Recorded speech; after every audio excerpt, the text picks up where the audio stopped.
Hey peeps, we are back. We're talking The Real Housewives of Dubai, Season 1, Episode 8. Hey, before we get into the video, please do me the honors of subscribing to my channel, hitting the notification bell so you can always be notified when I post new content, hitting the thumbs up because that does wonders for my channel, and share.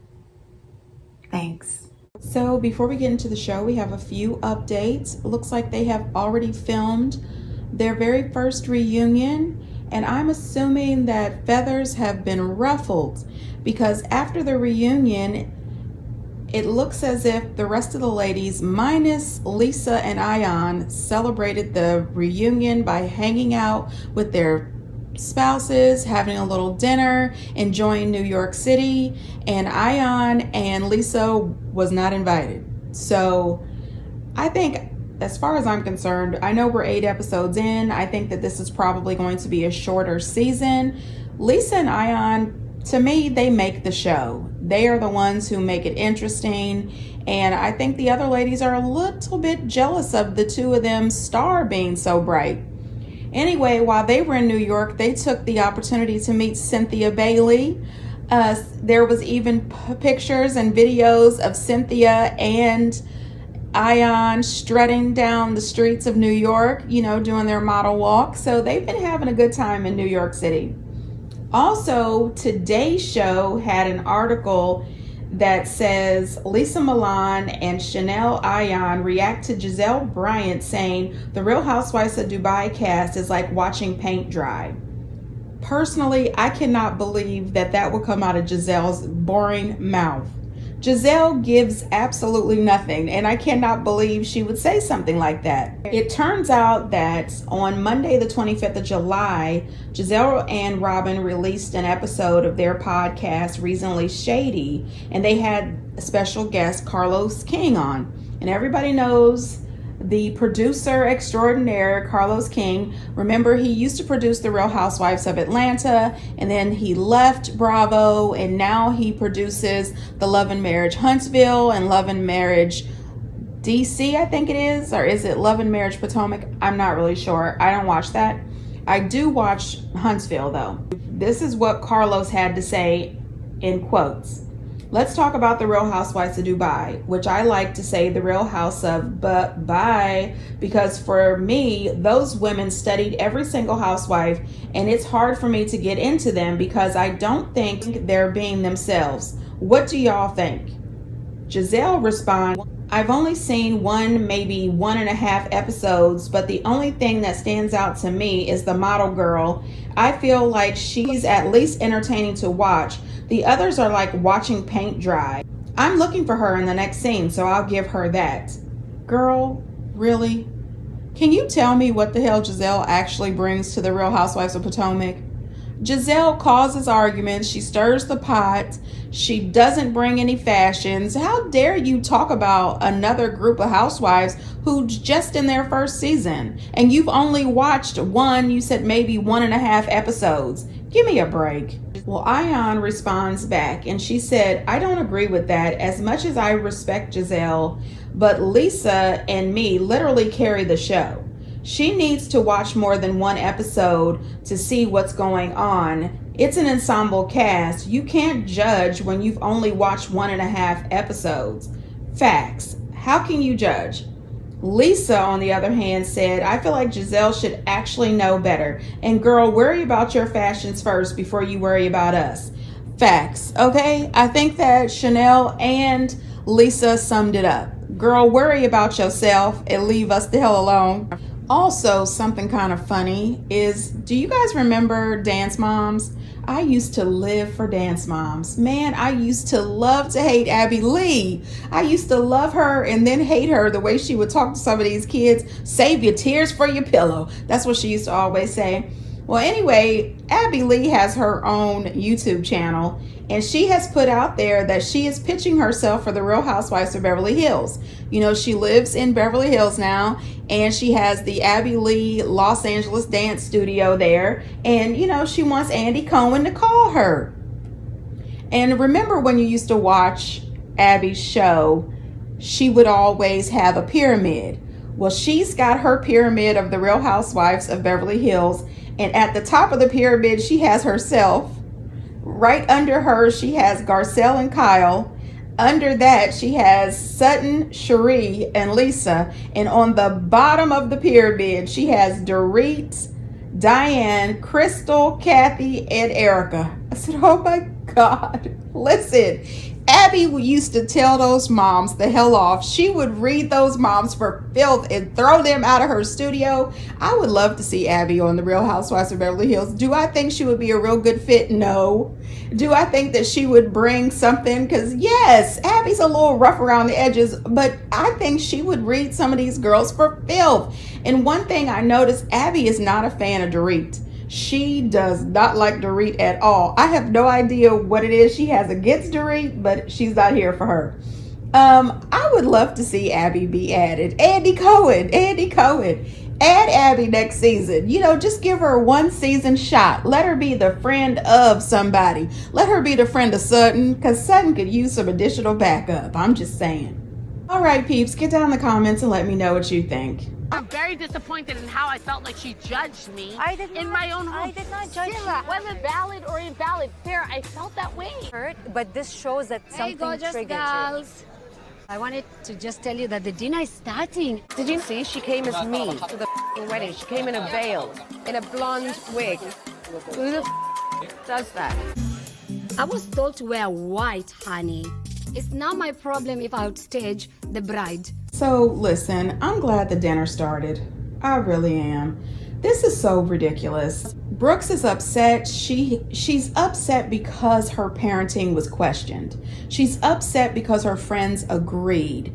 And I don't know why she can't let this go. The fact that it had been mentioned that she had been drinking before she got there, she showed up kind of tipsy. This is not the place or the time. You cannot have this conversation with her at this lady's engagement party. I'm still Team Sarah. I think that Sarah did not say anything wrong. She asked Sarah's opinion. Sarah gave her opinion, and she didn't appreciate it. She didn't like it. Sarah gave her an opportunity to opt out and say, listen, I don't want to say anything that would upset you. Are you sure? Is it okay if I say? And she said, yes, no problem. Go ahead. Let it go. You know, I also think, on the other hand, if Sarah really wanted to just dead this, she could have said, Brooks, I'm really sorry that I offended you. I didn't mean to offend you. Please accept my apology. And they could have moved on. However, with Brooks being intoxicated the way she was, even if Sarah would have said that, I don't think it would have worked. I think she still would have been angry. She still would have said stuff that she shouldn't. And she would have continued to carry this conversation forward. Later in the episode, we see Brooks with her mom, and I thought, here she is with her mom going through all these photos of her son Adam. And I remember in that episode when her and Sarah were talking, when her friends got there first before Sarah arrived, her friend said, why is every picture of in this house you? And she said, well, there's pictures of Adam in his room. That's fine. But then after your parenting is in question, all of a sudden you pulled out all these boxes of photos and you want to put Adam up in the house. So something hit a nerve somewhere to let you know that maybe you could reevaluate your style of parenting. I'm not saying that she's 100% wrong with her style of parenting. What I am saying is, if you complain, which you have, that your mom was too strict on you, or there were things that you didn't absolutely 100% like or love about the way that your mom parented you, why continue the tradition? Why not tweak it and change it a little bit for your son? You know, even when she's talking to her mom said that Sarah wasn't wrong. She told Brooks that she needed to calm down. You know, I don't absolutely think that this is 100% their culture. I think this is, you know, a little bit of culture, but a little bit of trauma at the same time. And Brooks has to let this go. Stop blaming Sarah 100% for this. I do believe that Sarah is extremely preachy. She could dial it back a little bit, but Brooks' behavior is taking it a step too far. And I do appreciate that Sarah stood up for herself and demanded some respect in this conversation. I did see in the previews for next week that Brooks is still on this argument stuff with Sarah. She tells Sarah to shut the F up or something, and Sarah says, tell me to shut the F up again and I'm gonna handle you differently. I'm here for that. I'm here for that. Cool and calm, collected Sarah said, I'm gonna handle you differently. I respect that. Brooks wasn't ready for that. Sarah is not here for the mess. When Brooks was talking to her mom, to hear her speak about the state of her marriage, and I guess there's some sort of abuse in her marriage, and I am so glad that she was strong enough to get out. I am so proud that she was able to tell her mom what's happening in her marriage and be strong enough to say, I want out of this. I don't want to bring my son up in this relationship, and I don't want to go through living like this. Because a lot of times people get stuck. If you don't come from a whole lot of money and then you marry somebody and they're wealthy and they're powerful, sometimes people get stuck in those relationships and they don't know how to break free. So I am happy that she was able to break out of that relationship and get custody of her son. I think that that's something that she should be proud of. And I think that she's doing the best she can with her son, but she could do better. She could do more. Their relationship could be closer, and, you know, she can change some things if she wants to. She doesn't have to raise him exactly the way her mom raised her. Now, at this wedding, back to the wedding, okay, when they lit the desert up, all the lights, the candles, the flowers, man, this place was gorgeous. I can tell you that Caroline Stansberry, I mean, she laid out a pretty penny for this wedding. This reception dinner, the wedding, all of it was so gorgeous, just over the top, just beautiful. I enjoyed it. Caroline Brooks was so drunk, she left before they even had dinner. I said, you drug your friends all the way out here to the desert to watch you act the complete fool, and they didn't even get to sit down and enjoy the fire show, the dancing, or the food. I would have been pissed. I'm just saying, you know, I love to eat. I love to see the food. You know what? I would have told her, let me grab you a glass of water. Sit down here so I can have my steak. I mean, no ma'am. We also have Stansberry still continuing to go on and on and on, stating that Ayan is trying to upstage her. She's wearing a wedding dress with a veil. Never mind the fact that she's wearing a bodysuit, some boots, and a cape. This does not make a daggone wedding dress. And then she says, oh, she's got blonde hair. She's imitating me. No, she is absolutely not. She was trying to be the queen of dragons in the middle of the desert from, you know, she was giving homage to Game of Thrones. Not you, girl. The fact that Caroline even got her friends to chime in and pretend as if they were also taken aback by Ayan's dress. You mean bodysuit and cape? Cut the crap. She didn't come in a veil. I don't have to kill her. No. She didn't wear a veil. Now, 100% upstage the bride. I would have went all out if I knew I was going to invite Chanel. She always comes in couture. I'm not going to show up looking basic to my own event. Friend was so shady with the rehearsed shade. Like, girl, bye. Now, Lisa said that's what you get for coming in here looking basic at your own show. Oh my gosh. I mean, you know I have zero fashion sense. For me, high fashion is a $75 pair of jeans and a nice top. You know, a nice blouse. Not Riverdance blouse, but a nice blouse, you know. Anyway, I thought that her dress looked more like she was going to some country chic line dance performance. I didn't think it looked very bridal at all. And that's what you get for inviting people over to your wedding and asking all the people to wear white, and you're also wearing white. If I am the bride, I don't want you wearing white to my event, okay? Unless I'm wearing black or some other color. You know, I want to stand out. And you know Ayan also wants to stand out. So she is always going to go all the way to 100 when it comes to her outfits. Caroline makes this statement that every woman dreams for this kind of fairy tale love. And not with Sergio, we don't. Not with Sergio, we don't. Now, we may want all the fireworks, all the lighting, all the candles, all the good food, you know, the dancing and everything. We might want that. But we don't want Sergio. Good gracious of life. This boy, that's exactly how he acts, like an immature boy. No ma'am. Then we see Nina and her husband. They visit their new penthouse. They are building a 3-story penthouse. I said, oh wow, they are rich. They are rich, okay? And I think Nina's nerves are just bad because her dad is really sick. But my problem with this is, why don't you just charter a plane and fly home and see your daddy? And stop doing all of this. I wish I could be there for my daddy, but I'm doing this and I'm doing that. Just go see your daddy. It's driving me crazy. Thankfully, her father is doing well, but she goes to see this new penthouse that they're developing, and the whole time she is whining and complaining. Well, why'd you tear down this wall? Why'd you do this? Why'd you do that? Girl, sit somewhere and calm down. There are women all over the world that wish that they had a 3-story penthouse being built. Just go on somewhere and sit over at your beautiful home that you currently live in and rest your nerves. Say a prayer for your daddy. Have a glass of wine and be quiet. It was just too much. Now, you know what? I'm sick of Caroline and her husband. I'm sick of them.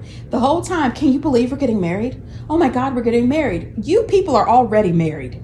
And then on top of that, it's just, can you believe that they gave us 2 episodes to deal with this wedding? I hate these shenanigans. They don't deserve 2 episodes. The thrill is gone. So we find out that Brooks has decided not to come to the wedding, and I think that was a very good idea.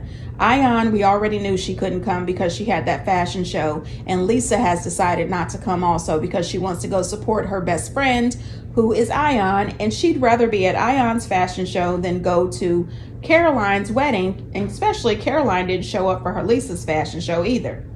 Sergio did get Stansberry the most beautiful bouquet of flowers. It was so gorgeous, and I thought, this is so beautiful. And as I was looking at it and adoring it, I thought, I wonder if he bought that with her money. I know, I mean. Okay, I take that back. The flowers were beautiful. You wanna hear knock joke? Oh God. All right, what is it? Knock. Who's there? Banana. Knock. Who's there? Orange. You wish I said banana. That was a horrible joke. That was not a horrible joke. I'm getting better. Now listen, that joke was bad. It really was. Just a little additional work, please. Now this wedding was unbelievably beautiful. It was stunning.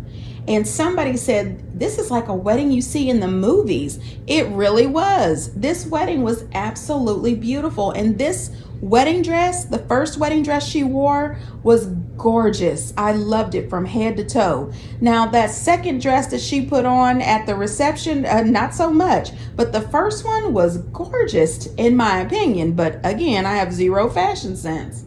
Go for the jugular? Yes, no more going to the Jaguar. No more. Not the Jaguar. Jaguar. The jugular. What is jugular? The jugular. The jugular. This is the neck. Now, you know what? They don't have time to explain today. It's a jugular, not a jaguar. They are too cute. I thought that, I don't know a lot about fashion, but that stuff looked hot. And I thought, you guys live in the desert. It's really hot there. Where would you wear this stuff? I don't know. Maybe you buy it so that you can wear it when you go to Aspen. I don't know. But I do know that Ayan's beautiful long legs was working that catwalk. She was giving everything, okay? I thought that was beautiful. I am 100% sure I'm going to be with you, pushing your wheelchair for the rest of my life. We all know today is for Sergio. You are definitely the bride. I am. Yeah. Okay, it's the pushing a wheelchair for me. That is not the first or second time that he has said that. And I'm thinking he'll be happy to keep pushing you in your wheelchair while he's using your credit cards to pay for his mistress. I'm being mean. Amazing. Oh, wow. Oh, God. She's come to upstage, Caroline. I'm like, don't do it, honey. But I didn't. Big mistake. I didn't, though. I usually do too much, but I never blend in. Oh, honey, you're not blending in that pink. Thank you very much. I like Christina. The other one? Ugh. So annoying. Caroline's friends would never stand a chance in Dubai. We don't really do basic. People cry for different reasons. Is it out of love and excitement, or he just doesn't know what he was getting himself into? Or Gas. Gas can make you cry. I told her if halfway in, if it's getting worse, we pull it out and put it someone else. No, I don't think that works, Sergio. Okay, so what I get from this is Ayan was definitely trying to prove a point. She said, oh, if you thought that I upstaged you at your engagement party, honey, wait till you get a load of this. Okay, she showed up with a full gown as if she was going to the Oscars, honey. I mean, oh wow. And I could see that her friends from London really thought they were cute. They all came with that same line that they had probably all got together and tried to formulate a little shade for Lisa. And Lisa said, oh no, honey, that's not gonna work for me. Put them right back in their place. Girl, head on back home to London. Finding out that Stansberry is 46 years old with a history of preeclampsia. And Sergio has no idea what that is. Sergio comes off to me as a baby, as a man-child. This is a grown man in his late 20s that has no idea any of the basics about reproductive health. He really thought that you could transfer a baby from one woman's womb to another. Sir, that is not how this works. This marriage just upsets me so much. I don't get it. How could you be 46 and think that this is cute? It's actually getting to be painful to watch. It's just ignorance and uninformed. You are trying to get your 46-year-old wife to have a baby with you when she's got preeclampsia, and you don't even know how babies are really made. And when they were on Watch What Happens Live, she said that he went to the doctor's office with her and he picked up a model of a vagina and put it to his ear. He had no idea what a vagina was or what it looked like. I'm like, what? Yeah, no, he's a no for me. It's like marrying a child. I just have a serious question. Does gas make you cry? I've never had to cry over a little gas. No. And the fact that it's illegal to have a baby out of wedlock in Dubai, oh my gosh. Even though it's illegal, they got married somewhere else because it was illegal for them to get married. It's too dangerous for her to have a baby. And if it's very important for him and her to have a baby, I really do think that they should go to London, get a surrogate there. Her parents are in London, so they can keep touch with the surrogate. They could fly back and forth to visit with the surrogate and then be there for the delivery and bring the baby back to Dubai. That's a lot safer than having her try to carry another baby. Now, Lisa, honey, listen, that is Lisa's opinion. Do I agree with it? Absolutely. Should she say it? Probably not. Considering that she didn't appreciate Sarah commenting on Brooke's parenting, how can you comment on Stansberry's parenting and if she should have a kid or not? I'm just saying, I agree, but is it right to make that comment? I don't know. You guys get down in the comments and let me know what you think. And until next time, bye.